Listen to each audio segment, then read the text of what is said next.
libéré, oui je suis libéré. Mes péchés sont pardonnés, maintenant je suis sauvé. Délivré, oui je suis délivré. De tous mes ennemis, Jésus m'a libéré. Il n'y a plus de condamnation, plus de condamnation. Jésus-Christ a payé ma rançon. Il n'y a plus de condamnation, plus de condamnation. Je suis libéré, racheté en ton nom.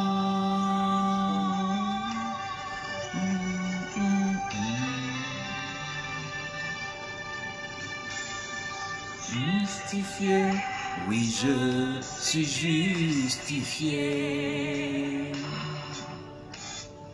La culpabilité,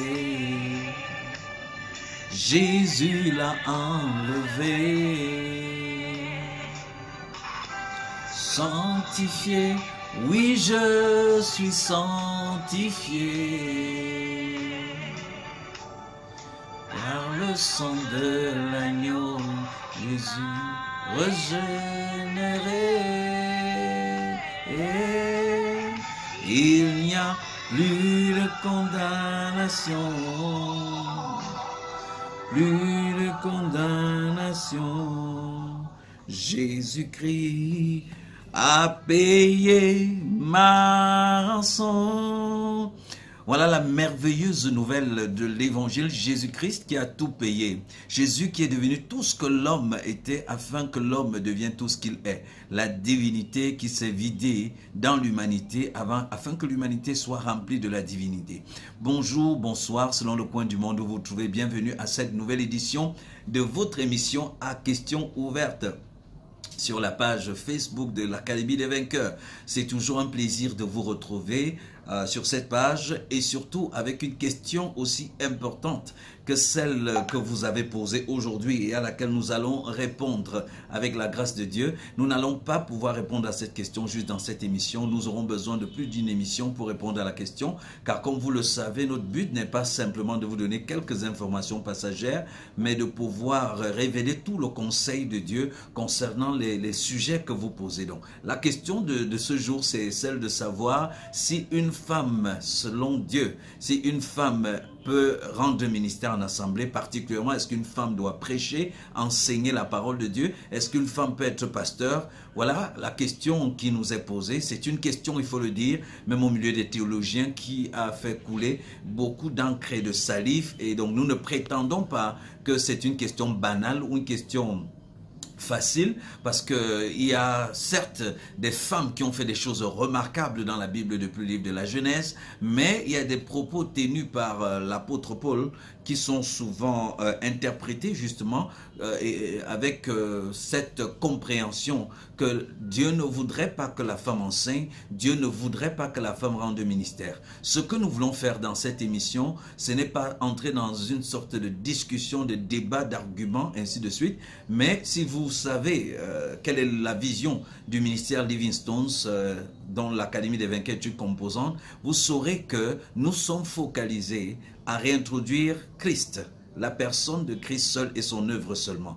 Il s'agit de Christ. Nous croyons qu'il y a tellement de débats sur la parole de Dieu et sur différents sujets dans la Bible simplement parce que la base, le référent fondamental à partir duquel nous sommes appelés à interpréter ou à comprendre la Bible est mis de côté et nous utilisons d'autres référents. Généralement, pour une question comme celle qui est posée, celle de savoir si la femme, selon Dieu, peut être ministre, si une femme doit prêcher, si une femme doit enseigner, pour beaucoup de questions semblables, la tendance est d'aller chercher soit dans la loi de Moïse ou chercher un ou deux versets bibliques qui semblent dire qu'elle doit enseigner ou qu'elle ne doit pas enseigner. Mais vous savez, la loi de Moïse ou quelques versets bibliques pris par-ci par-là ne constituent pas le référent de Dieu. Le référent de Dieu, c'est Dieu lui-même. Ce n'est pas simplement ce qu'il a dit, ce n'est pas simplement ce qu'il fait, mais c'est lui-même, sa personne et l'expression de cette personne au travers de ses œuvres. Et l'image visible de ce Dieu invisible, c'est Christ. Christ est tout ce que Dieu est. Christ est tout ce que Dieu peut être. Christ est tout ce que Dieu a été. Donc lorsque nous entrons dans la compréhension des sujets bibliques ou dans l'application des principes bibliques, nous devons avoir, ou dans l'interprétation même de la Bible, nous devons avoir la personne de Christ et l'œuvre accomplie par lui comme étant la référence ultime, comme étant la base de notre compréhension des Écritures.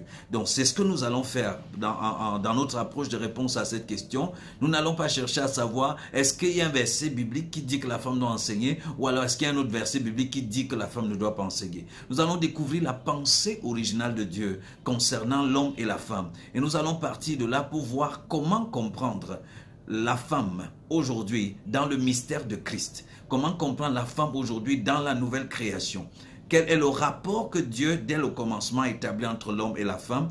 Quel est le but pour lequel Dieu a établi l'homme comme la femme? Et aujourd'hui, en Christ, sur quoi est-ce que nous pouvons nous baser en ce qui concerne le mystère de Christ pour comprendre le type de relation que le Seigneur veut que l'homme et la femme aient et particulièrement le rôle que la femme peut avoir à jouer dans le contexte de l'Église de Dieu.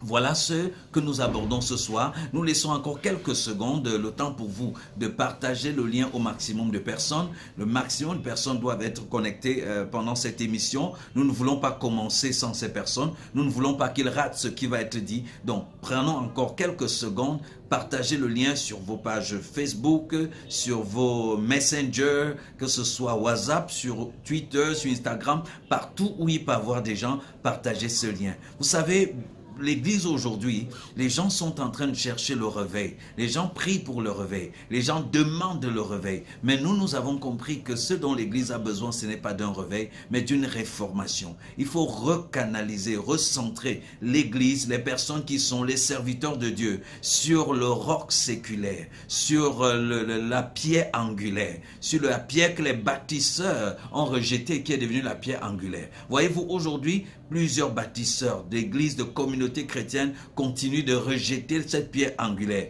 Ils continuent de bâtir sans cette pierre angulaire et ça c'est un grand dommage, ça cause un grand dommage. Du coup on est obligé de trouver des choses à gauche et à droite pour essayer d'expliquer les versets bibliques. On est obligé d'aller puiser dans l'expérience de X ou de Y pour essayer d'expliquer les versets bibliques. Jésus est la pierre angulaire, Jésus est le fondement, Jésus est la source, la ressource, Jésus est l'objectif, Jésus est le commencement et la fin. Jésus est tout ce que Dieu est, tout ce que Dieu pense, tout ce que Dieu veut dire, tout ce que Dieu a voulu dire, tout ce que Dieu dira.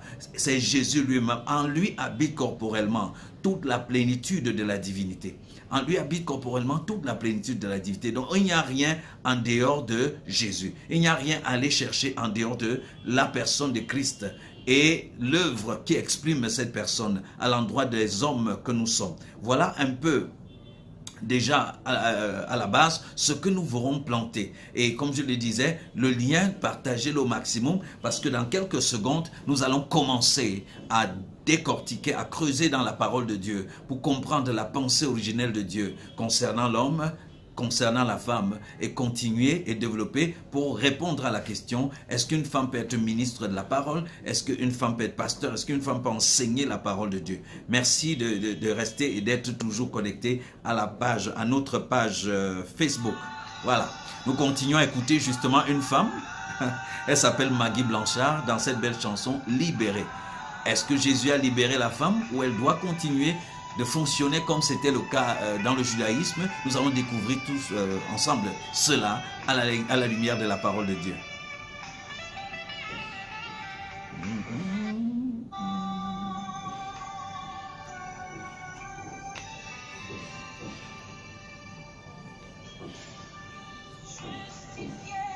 Oui, je suis justifié.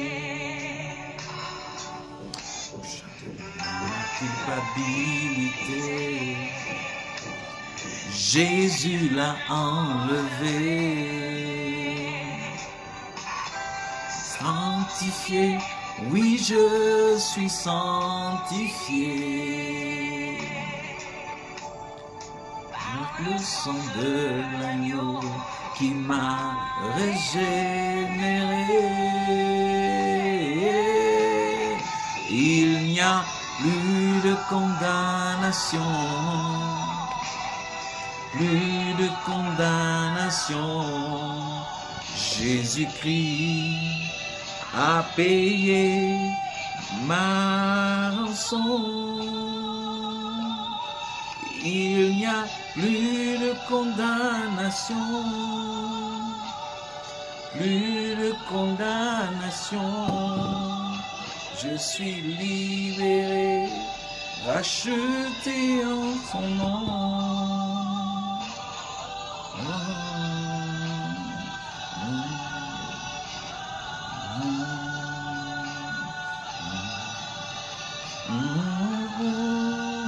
Voilà, merci.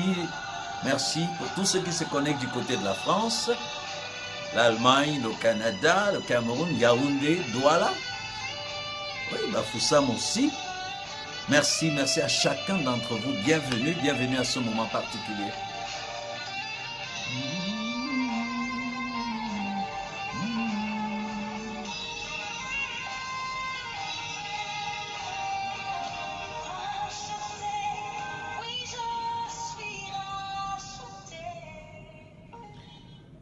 Voilà, pour tous ceux qui viennent de se joindre à nous, c'est l'émission à questions ouvertes, une émission des ministères Livingstones dans son département, l'Académie des vainqueurs. Nous voulons proposer des réponses à certaines questions qui influencent négativement la foi des fils et qui les empêchent de vivre et d'exprimer toute la liberté qu'ils ont en Christ, de pouvoir être tout ce qu'ils sont en Christ et de manifester tout ce qu'ils sont appelés à manifester en Christ. Ce soir ou ce jour, nous répondons à la question de savoir est-ce qu'une femme peut être ministre de la parole de Dieu? Est-ce qu'une femme peut enseigner? Est-ce qu'une femme peut prêcher? L'apôtre Paul ne dit-il pas que la femme devrait se taire dans l'église et qu'il ne permet pas à la femme d'enseigner? Et nous avons dit que nous allons aborder cette question en plusieurs émissions. Donc dans cette première émission, nous voulons commencer par découvrir l'intention, la pensée originelle de Dieu pour l'homme. Et bien qu'il sera assez clair quelle est notre position par rapport à la question dans cette émission, je vous invite à suivre toute la série d'émissions parce que pour chaque question qui est posée, il est bien de connaître tout le conseil de Dieu, d'avoir tous les contours de la question pour enlever tout doute et ne pas continuer en avançant, d'avoir de nouveaux points qui viennent créer la confusion. C'est pour cela que nous enseignons. Alors, qu'est-ce que Dieu, dès le départ, quand il crée la femme, qu'est-ce qu'il a à l'esprit? Nous savons que Dieu ne se répand pas de ses dons ni de son appel. Donc si nous pouvons déterminer ce que Dieu a à l'esprit dès le commencement, quand il crée l'homme et la femme, nous pouvons savoir ce que Dieu continue d'avoir à l'esprit aujourd'hui, lorsqu'il opère avec l'homme et la femme. Nous allons lire dans la Bible, dans Genèse chapitre 1, à partir du verset 27, Genèse chapitre 1, verset 27 et 28, et ensuite nous allons lire Genèse chapitre 2, verset 18. Dans Genèse chapitre 1 au verset 27 et 28, il est écrit: Dieu créa l'homme à son image. Il le créa à l'image de Dieu. Il créa l'homme et la femme. Dieu les bénit et Dieu leur dit: soyez féconds, multipliez, remplissez la terre et l'assujettissez. Et dominez sur les poissons de la mer, sur les oiseaux du ciel et sur tout animal qui se meut sur la terre. Genèse chapitre 2 verset 18 dit: L'Éternel Dieu dit: il n'est pas bon que l'homme soit seul. Je lui ferai une aide semblable à lui. Il n'est pas bon que l'homme soit seul. Je lui ferai une aide semblable à lui. Voilà trois versets bibliques qui en disent long sur la pensée de Dieu concernant l'homme et la femme. Voyez, la pensée originelle de Dieu a été que l'homme et la femme soient des co-leaders.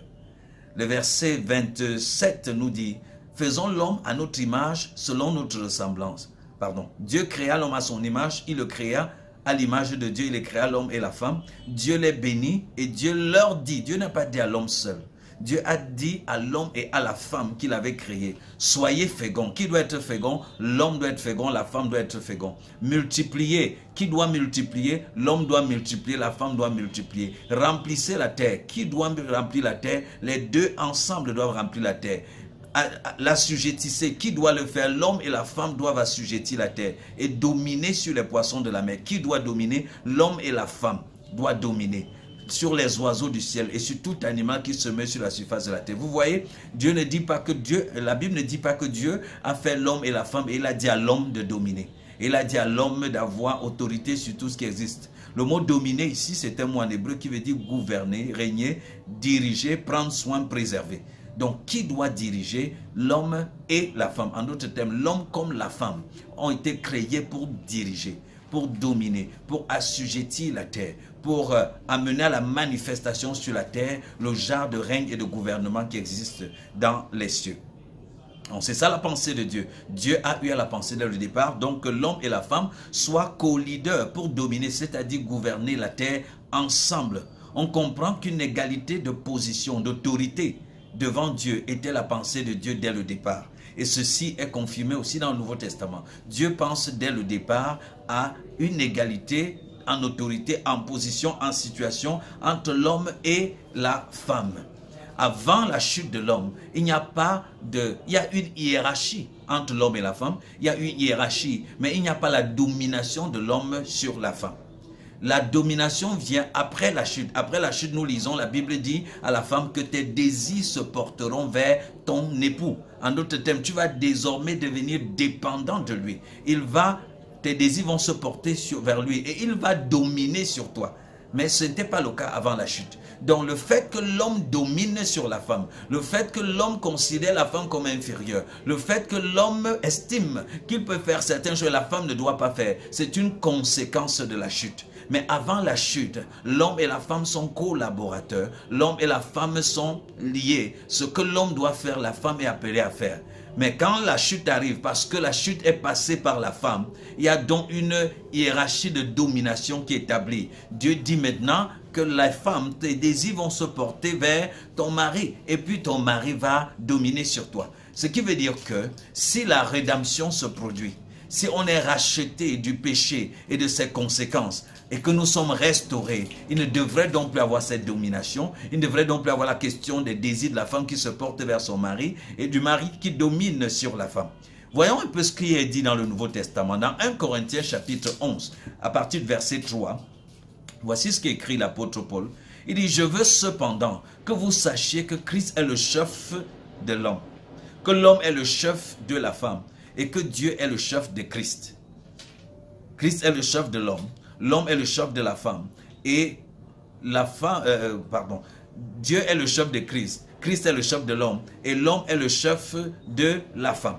Dans Éphésiens chapitre 5 verset 22, à partir du verset 22, il est dit, femmes, soyez soumises à vos maris comme au Seigneur, car le mari est le chef de la femme comme Christ est le chef de l'Église, qui est son corps et dont il est le sauveur. Or, de même que l'Église est soumise à Christ, les femmes aussi doivent l'être à leur mari en toutes choses. Marie, aimez vos femmes comme Christ a aimé l'Église et s'est livré lui-même pour elle, afin de la sanctifier par la parole, après l'avoir purifiée par le baptême de l'eau, afin de faire paraître devant lui cette Église glorieuse, sans tache, ni ride, ni rien de semblable, mais sainte et irrépréhensible.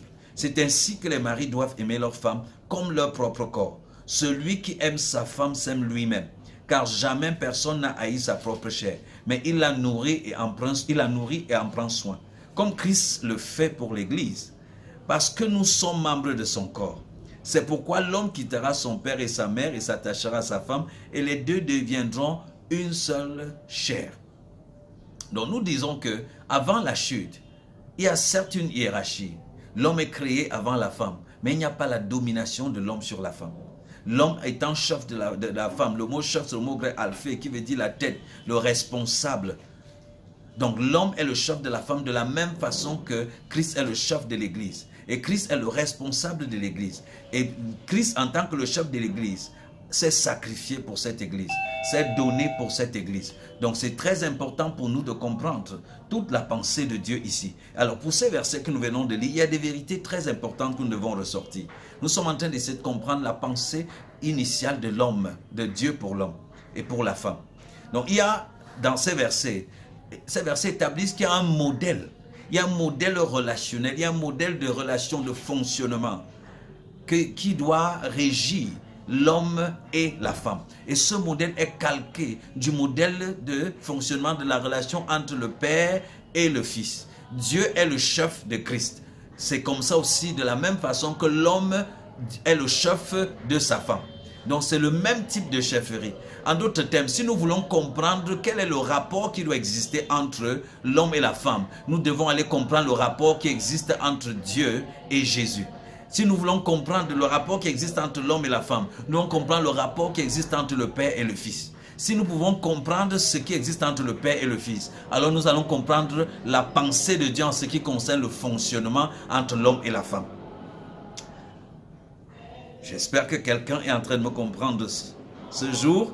La femme doit être à l'homme ce que Christ doit. La femme doit à l'homme ce que Christ doit à Dieu. La femme peut faire en présence de son époux ce que le Fils fait en présence de son Père.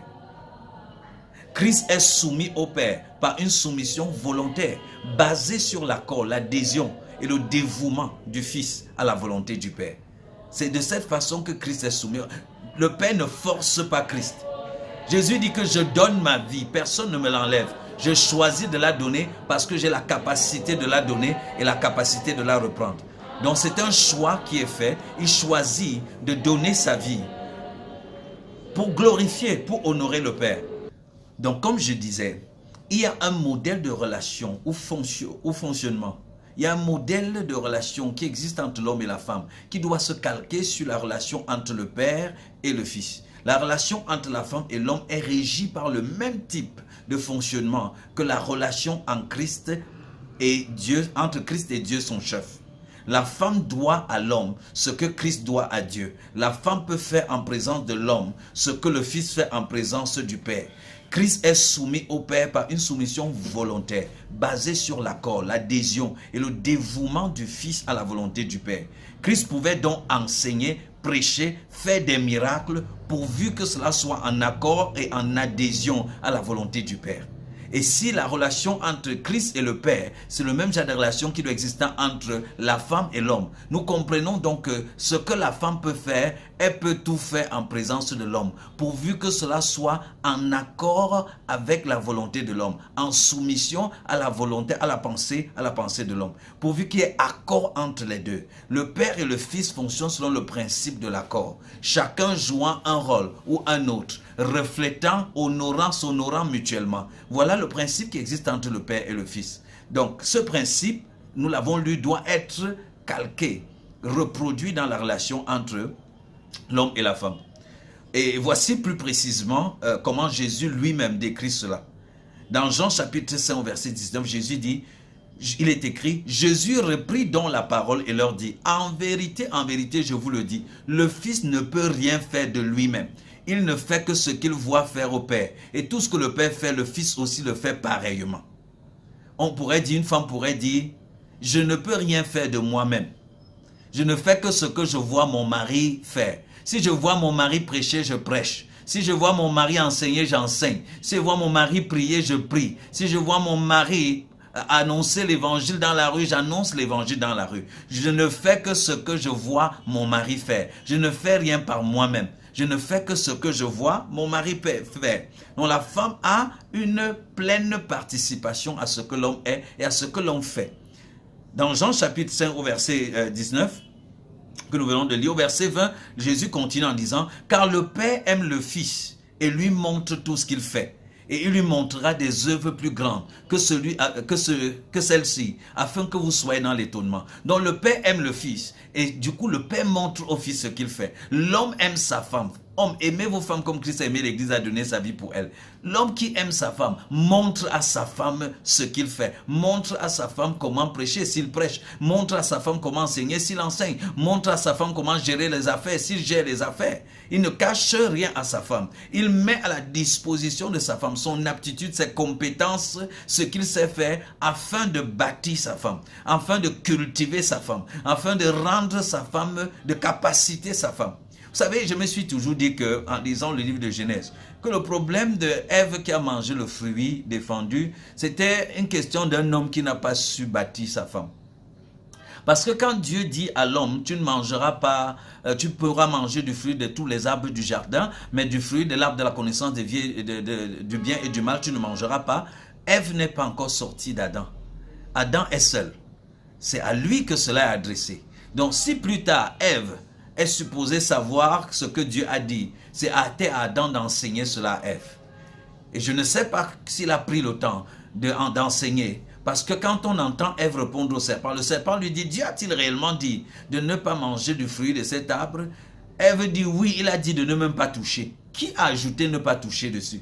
Dieu n'avait pas dit à Adam de ne pas toucher. Dieu avait dit à Adam de ne pas manger. Parce que le jour où il en mangera, il mourra. Mais sa femme dit que Dieu a dit de ne même pas toucher. Est-ce que c'est Ève qui a ajouté ça dessus? Ou alors elle n'avait pas bien compris ce qu'Adam avait dit ou avait transmis de la part de Dieu. Il est possible qu'Adam n'avait pas bien enseigné Ève. Il est possible qu'il ne l'avait pas suffisamment impacté de la parole de Dieu. Ce qui fait qu'elle a été sensible à ce que le diable était en train de lui dire. Donc l'homme, Jésus dit ici que le Père aime le Fils, comme l'homme aime sa femme. Et il lui montre tout ce qu'il fait. Il lui montre tout ce qu'il dit. Je sais qu'il y a des hommes qui cachent tout, les comptes bancaires, ils cachent tout à leur femme. Mais le principe ici, c'est que l'amour fait montrer. L'amour fait expliquer. L'amour fait investir dans l'autre. L'amour fait bâtir l'autre. L'amour fait cultiver l'autre. Donc parce que le Père aime le Fils, il s'est investi et il montre au Fils ce qu'il fait. Or, nous avons lu plus haut que la relation qui existe entre le Père et le Fils, c'est cette même relation, c'est ce même fonctionnement qui doit exister entre l'homme et la femme, selon la chaîne hiérarchique que nous avons énoncée. Donc l'homme est appelé à montrer également tout à sa femme pour l'équiper et la rendre capable. Donc tout ce que le Père fait, c'est ça que le Fils fait. Tout ce que l'homme fait, c'est aussi ça que la femme fait. En d'autres termes, si elle dit à ma femme, tu ne prêches pas, c'est que moi je dois arrêter de prêcher. Si elle dit à ma femme, tu n'enseignes pas, c'est que je dois arrêter d'enseigner. Parce que ce que je fais, je lui montre afin qu'elle soit capable aussi de faire cela. Et au verset 21, Jésus dit, car comme le Père ressuscite les morts et donne la vie, ainsi le Fils donne la vie à qui il veut. Oui, il ne fait que faire ce que le Père fait. Je ne fais que faire ce que... Je suis un être sous autorité. Et dès que mon autorité engage quelque chose, je suis automatiquement impliqué dedans. Je reproduis cela. Au verset 22, il dit, le Père ne juge personne, mais il a remis tout jugement au Fils. Donc il y a maintenant les choses que le Père ne fait même pas, mais il a donné au Fils de faire. Le Père ne juge personne, il a donné tout jugement au Fils. Pourquoi il a donné tout jugement au Fils? Parce qu'il a confiance au Fils. Il a transmis au Fils tout ce qu'il avait. Un homme qui a bâti sa femme, qui a équipé sa femme. Un homme qui a communiqué à sa femme ce qu'il faut. Un homme qui reconnaît le don, les capacités de dépôt de Dieu dans la vie de sa femme, est capable de laisser sa femme gérer certaines choses, même s'il n'est pas impliqué là-dedans, parce qu'il a confiance dans le dépôt. Le verset 23 dit, afin que tous honorent le Fils comme ils honorent le Père. Donc le même honneur qui est dû au Fils, au Père, c'est le même honneur qui est dû au Père, c'est cet honneur qui est dû au Fils. Donc la femme fait ce qu'elle fait, de sorte que le même honneur qui est dû à son mari, lui est aussi dû, parce qu'elle fait exactement ce que son mari fait. Elle est capable de faire ce que son mari fait. Celui qui n'honore pas le Fils, n'honore pas le Père qui l'a envoyé. On ne peut pas honorer la femme, honorer l'homme et ne pas honorer la femme. Celui qui n'honore pas la femme, n'honore pas l'homme et n'honore pas Dieu. Celui qui honore l'homme doit aussi honorer la femme. Parce que les deux ne font qu'un. Les deux sont devenus une seule chair. Les deux ont reçu la même mission, la même responsabilité, le même dépôt, la même onction, la même puissance. Donc personne ne doit honorer un et délaisser l'autre. Gloire à Dieu. Est-ce que quelqu'un me comprend? Donc Christ dans sa personne et son œuvre est l'expression en fait visible du Père. Toute femme est donc elle aussi en sa personne. Et ce qu'elle fait, l'expression visible de son époux selon le Seigneur. Elle peut être et faire tout pourvu que ce soit en accord, en adhésion et en soumission à la volonté de son époux selon le Seigneur. Elle doit faire les choses en accord avec son époux. C'est pourquoi l'apôtre Paul dit qu'elle aille demander à son époux, qu'elle se taise dans l'assemblée, mais qu'elle aille demander à son époux s'il y a quelque chose qu'elle ne comprend pas. L'amour de l'homme pour la femme est calqué sur l'amour de Christ pour l'Église. Alors l'Église, corps de Christ, peut-elle enseigner? L'Église qui est le corps de Christ, qui est l'épouse de Christ. Est-ce que Christ, selon Christ, son épouse qui est l'Église peut enseigner? Est-ce que selon Christ, son épouse qui est l'Église peut être pasteur? Est-ce que selon Christ, son épouse qui est l'Église peut être apôtre? Est-ce que selon Christ, son épouse qui est l'Église peut être évangéliste, peut être docteur? La réponse est un brillant et un assourdissant oui. Jésus-Christ n'a pas dit que non, il n'y a que moi qui vais enseigner dans l'église. Vous allez faire toutes les autres tâches, construire les paroisses et tout, mais moi seul je viendrai enseigner. mais moi seul je viendrai faire ceci. Non, ce qu'il a, il dit, Père, la gloire que tu m'as donnée, c'est cette gloire que je leur ai donnée. Pourquoi il vient habiter en nous? Pour que nous soyons capables d'exprimer tout ce qu'il est et d'accomplir tout ce que lui il accomplit. Donc une femme est à son mari ce que l'Église est à Christ. Et si je veux comprendre comment Christ veut que je fonctionne avec la femme, je dois chercher à comprendre comment lui-même il fonctionne avec l'Église, son épouse, sachant que les noces n'ont même pas encore eu lieu. Donc pour l'instant c'est une sœur avec qui Christ fonctionne. Comment il traite la sœur? Avant même que le mariage n'ait lieu, Christ a déjà donné des responsabilités. Allez, faites de toutes les nations des disciples. Guéris les malades dans mon nom. Je te délègue tout ce que je suis, tout ce que je peux faire. Christ a délégué sa capacité, sa responsabilité, sa mission, son autorité, sa position. Il a tout délégué à son épouse. Pourquoi les hommes ont si peur? Ont si peur que les femmes fassent ce qu'ils font et que parfois elles fassent même mieux. Pourquoi les hommes paniquent-ils? Ils devraient se réjouir d'investir dans leurs femmes, de bâtir leurs femmes, de déléguer à leurs femmes et de pouvoir voir la femme faire ce qu'il fait et faire même encore mieux. Jésus dit, celui qui croit en moi, il parle à l'église, il dit, celui qui croit en moi fera les œuvres que j'ai faites et il en fera même de plus grandes. Le désir doit être que ta femme fasse même plus que ce que tu as fait, qu'elle déploie plus d'onction que toi, qu'elle soit même plus pertinente que toi. C'est comme ça, c'est la joie d'un leader, c'est la joie d'un responsable, de voir ce que tu es en train de bâtir, exceller, atteindre le meilleur de leur potentiel. Il y a des femmes dehors bien-aimées, chargées de capacités, chargées de dons, de talents extraordinaires, mais qui sont étouffées par des stéréotypes sociaux, qui sont bloquées, qui ne peuvent rien faire. Et l'armée de Jésus-Christ est paralysée de plus de la moitié de ses soldats, parce qu'on est convaincu qu'elles ne sont pas supposées faire un certain nombre de choses. Nous aurons l'occasion dans les émissions suivantes à découvrir des femmes que Dieu a utilisées de manière extraordinaire dans l'Ancien Testament. À découvrir dans le Nouveau Testament des femmes que Dieu a utilisées de manière extraordinaire. Je vais même vous parler d'une apôtre, compagnon de l'apôtre Paul, qui était apôtre et qui était une femme. Il y avait des apôtres dans l'église primitive qui étaient des femmes. Il y avait des prophétesses, il y avait des enseignants, il y avait des personnes. Quand la Bible nous parle de Priscille et Aquilas, ils ont fait asseoir, comment il s'appelle ce gars très fort avec la parole là. Nous allons de toutes les façons, nous allons arriver à cette question dans l'une de nos émissions et nous allons voir que dans la parole de Dieu, le statut de la femme, la position de la femme, la responsabilité, la mission même de la femme n'est pas nécessairement ce que nous percevons aujourd'hui. Mais là, dans cette émission, je voulais surtout nous donner, en dehors des débats, en dehors des discussions qui existent sur tel verset ou sur tel autre verset, la pensée fondamentale de Dieu en ce qui concerne la femme. Le verset 29 d'Éphésiens invite l'homme à prendre soin de sa femme et à la nourrir comme étant son propre corps. Il dit, personne n'a jamais haï son propre corps, mais on prend soin de ce corps-là et on nourrit ce corps-là. Ceci renvoie à équiper la femme, à la capacité pour qu'elle puisse collaborer à l'accomplissement de la volonté de Dieu en développant et en investissant tout talent, tout trésor et même le temps que Dieu lui a donné pour glorifier ce Dieu. Au commencement, je l'ai dit, il y avait une hiérarchie entre l'homme et la femme, mais il n'y avait pas la domination de l'homme sur la femme. Donc nous, et l'apôtre Paul va plus loin, il dit, nous ne connaissons donc personne selon la chair. Dans 1 Corinthiens chapitre 5 verset 16, il dit, ainsi dès maintenant, nous ne connaissons personne selon la chair. Et si nous avons connu Christ selon la chair, maintenant nous ne le connaissons plus de cette manière. Vous savez, en Christ, nous sommes des esprits. Des esprits qui habitent dans un corps et qui possèdent une âme. Mais nous sommes des esprits. Il n'y a pas les esprits hommes et les esprits femmes. Les esprits n'ont pas de sexe. Donc quand tu commences à raisonner en termes d'hommes et de femmes, tu es déjà en train d'être charnel. Quand en Christ, connaissant le mystère de Christ, tu raisonnes en termes d'hommes et de femmes, tu es en train de glisser dans la chair. Paul dit que nous, on ne reconnaît plus personne selon la chair. Et dans Galates, dans le livre de Galates au chapitre 3, verset 24, il dit, ainsi, la loi a été comme un pédagogue. La loi qui séparait l'homme de la femme. La loi qui fixait ce que la femme peut faire, ne peut pas faire. Ce que l'homme peut faire, ce que l'homme ne peut pas faire. Il dit que la loi là était comme un pédagogue pour nous conduire à Christ. Afin que nous fussions justifiés par la foi. Galates 3, 25. La foi étant venue, nous ne sommes plus sous ce pédagogue. La loi qui traçait et qui fixait, qui bloquait la femme ne peut pas, l'homme peut, ainsi de suite et tout. C'était juste un éducateur. C'était un coach qui voulait nous encadrer. nous canaliser jusqu'à ce que Christ vienne.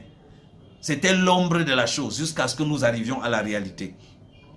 Maintenant, Paul dit, vous tous qui avez été baptisés en Christ, hommes et femmes, dans le cas il dit vous tous, il s'agit des hommes et des femmes, vous tous qui avez été baptisés en Christ, vous avez revêtu Christ. Vous avez revêtu Christ. Il n'y a plus ni juif ni grec, il n'y a plus ni esclave ni libre, il n'y a plus ni homme ni femme, car tous vous êtes un en Jésus-Christ. C'est clair. Il n'y a plus ni homme ni femme. Nous sommes tous un en Jésus-Christ. Donc commencer à voir des fils de Dieu en termes d'hommes et de femmes, c'est un problème. C'est la chair. Dans l'esprit, nous ne connaissons les gens que selon l'esprit. Cette sœur en Christ, tu la connais dans l'esprit comme un fils de Dieu, pas une fille de Dieu. Un fils de Dieu, c'est-à-dire une émanation, une expression de la divinité. Donc nous ne connaissons personne selon la chair.